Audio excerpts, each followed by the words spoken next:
It looks like the bombing of Gaza, which left over 2,000 people dead, ended only yesterday. 1 year since the last bomb fell, the people of Gaza continue to live in the ruins of their homes, their wounds and suffering just as present. During Operation Protective Edge, 11,000 people, 1/3 of them children, were injured. They're not allowed to leave Gaza to get treatment. It is here, on this strip of land, where the economy has ground to a halt and there is no vision for the future, that the people of Gaza struggle to survive. Bombs flattened the town of Bet Anoun in the north of the Gaza Strip. Hajar lives here with her brother, and her memories of their 20 relatives killed one summer evening in 2014. A year ago, 20-year-old Nadir was studying architecture. Mistaking the gas canister he was carrying for a weapon, Israeli soldiers shot at him and it exploded. Nadir suffered burns to his hands, arms, back and abdomen. I was studying architecture. I completed 2 years of studies, but I had to stop. I can't write, I can't draw, so I just stay at home doing nothing.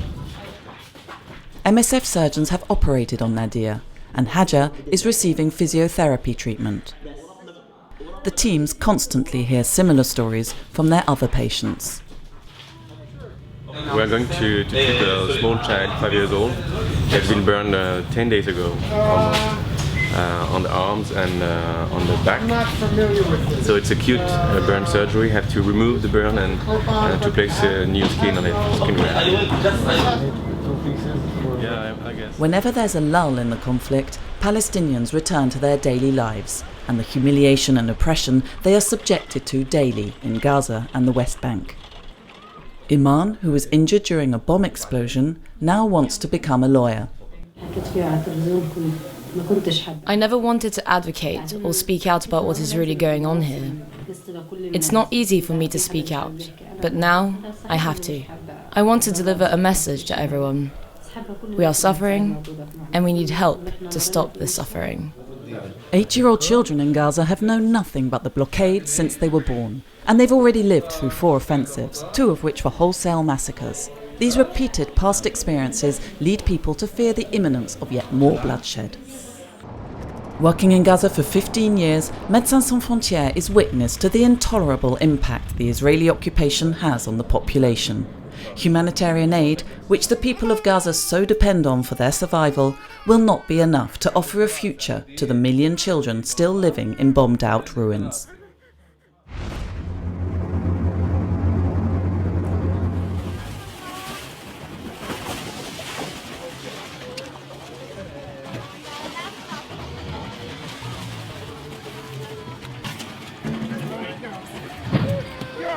Crowded onto this ramshackle vessel are Eritreans, Somalis and Nigerians. They wanted to get to Europe to escape the violence raging in their countries. They wouldn't have made it if they'd stayed on their boat. The ship contains about 460 people. It's very, very crowded. About 300 of us we have in the boat and around the engine. So the engine is not working well. It's not able to cross the Mediterranean Sea by this boat. MSF has 3 ships patrolling the Mediterranean to rescue migrants. The teams provide them with first aid, as many have skin ailments or suffer from dehydration.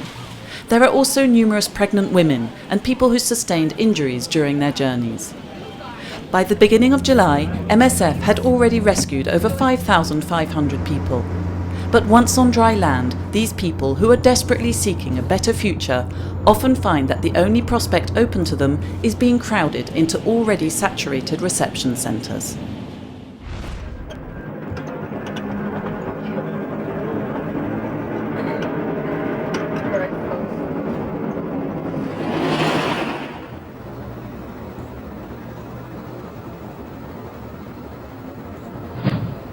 Peacekeepers, deployed by the United Nations, were tasked with defending civilians taking refuge in the Srebrenica enclave that had been declared a security zone. But in July 1995, Srebrenica fell to Bosnian Serb forces, and 8,000 men over the age of 16 were massacred. Present throughout, MSF bore witness to these events and went on to challenge its own role in the enclave. lorsque MSF a commencé à travailler à Srebrenica. When MSF started working in Srebrenica, it was all too obvious. 40,000 refugees crowded into a small village of 5,000 inhabitants under extremely harsh conditions. It was completely justified for MSF to be there. But now that we know how things played out, we obviously need to challenge MSF's contribution towards creating a kind of backdrop of security. And what we now know is that when the UN declares somewhere a security zone, it should not be taken as a guarantee, and as soon as it's possible to get out, grab the opportunity and go. 20 years on, civilians trapped by conflict continue to live in enclaves under international protection, as in Central African Republic, or here in South Sudan, where the displaced civilians in this safe haven in Bentiu are not spared the violence that rages the other side of the barbed wire.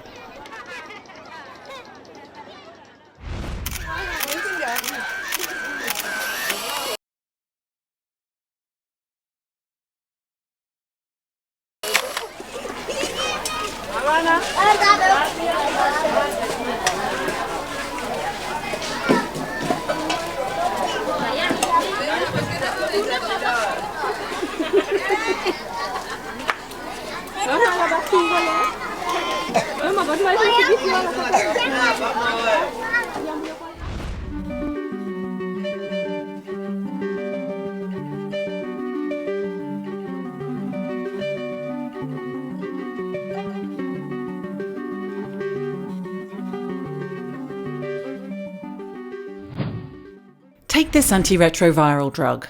Developed in a laboratory in the US and manufactured in India, it is being used in a hospital in South Africa. But getting there was a bumpy road. First, there's the patent. A new drug is generally patented for 10 to 20 years. During this time, it is meant to be marketed only by the laboratory that developed it and at a price they set in order to make returns on investment. But once the patent expires, the formulation becomes available to other laboratories, which can then manufacture a cheaper, generic version of the drug. Often, it is only then that medicines become affordable to developing countries. But 20 years isn't long enough for some laboratories looking to profit a while longer from the benefits of their patents.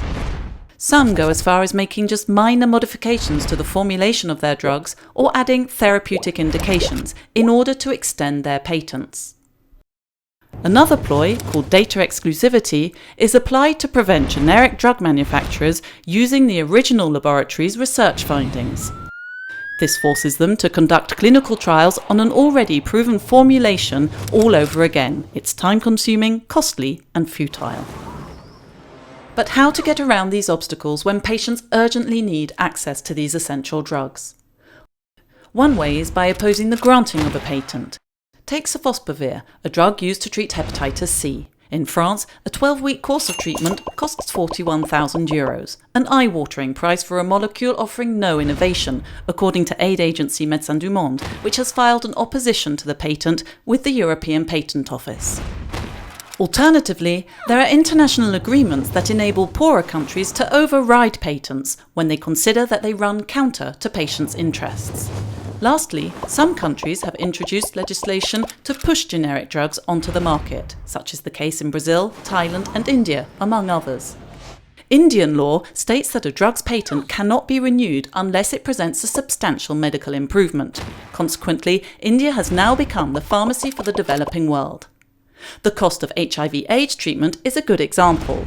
With the advent of generics, its price has dropped from $10,000 to $100 in less than 10 years. But several countries have in recent years set about trying to weaken the Indian legislation. Japan, the European Union and the US are using trade agreements in an attempt to protect their own pharmaceutical companies and their patents, to the detriment of the production of generic drugs. Médecins Sans Frontières has recently launched a campaign urging the Indian Prime Minister to stand strong and protect the manufacture of generic drugs. This is the only way to reach patients who depend on affordable drugs for their survival.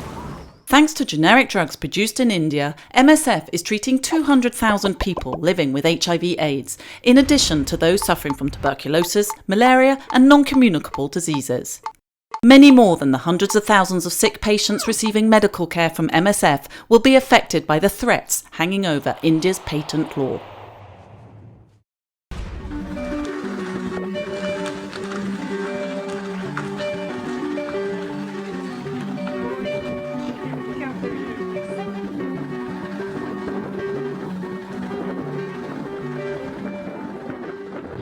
J'ai plusieurs fois passé la ligne de front, donc cette frontière qui n'en est pas une. Auparavant, les passages se faisaient à différents endroits. Il y avait plusieurs points de passage. Les gens pouvaient traverser en transport en commun. Depuis le 16 juin, un décret est passé qui aujourd'hui restreint ces passages. Ça peut prendre plusieurs jours pour les gens pour traverser.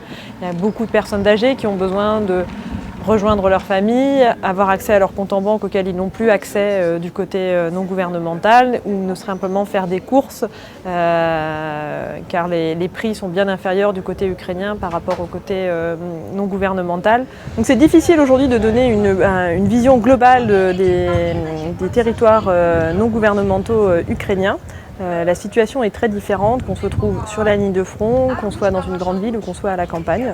Il y a des endroits qui ont été partiellement, voire complètement détruits par la guerre, et aujourd'hui les matériaux de construction ne sont pas disponibles, donc les gens habitent toujours dans des maisons qui n'ont plus de fenêtres, ce qui était très compliqué cet hiver. Et on peut être à la campagne où on est capable de cultiver son jardin, et donc aujourd'hui les conditions de vie se sont améliorées. Et enfin, sur la ligne de front, aujourd'hui, il y a des gens qui habitent et qui ne peuvent pas se déplacer, notamment des personnes âgées, qui se trouvent dans des conditions presque cloîtrées chez eux et à des endroits où il y a des bombardements assez fréquents.